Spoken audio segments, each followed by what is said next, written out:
মানুষ এইভাবে কষ্ট করে চলাফেরা করে। আর এই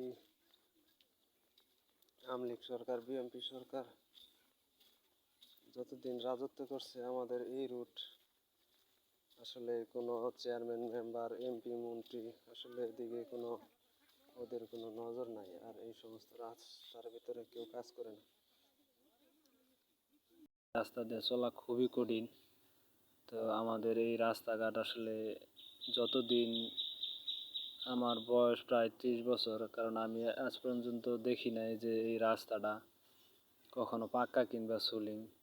তবে চেয়ারম্যান মেম্বাররা ওই রকমভাবে কাজ করে না। আর আমাদের যে জামালপুরের এমপি ছিলেন, তো উনিও অতটা এদিকে গুরুত্ব দেয় না। শুধু গুরুত্ব দেয় শুধু একমাত্র যখন নির্বাচন আসে তখন ভোটের জন্য গুরুত্ব দেয়, পাকাপাকি পারে, কিন্তু এছাড়া ওর কোনো গুরুত্ব নাই।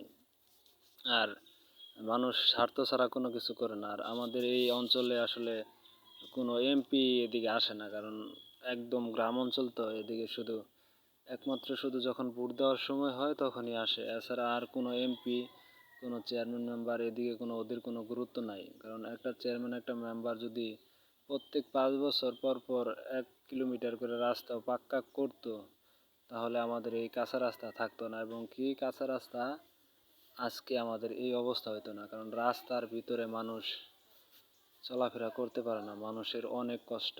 আসলে যারা ক্ষমতায় আছেন তারা অবশ্যই এই রাস্তাঘাটের দিকে নজর দিবেন, এবং কি খেয়াল রাখবেন, দেখবেন যে আরও কোনো অঞ্চলে এরকম রাস্তাঘাট আছে কিনা।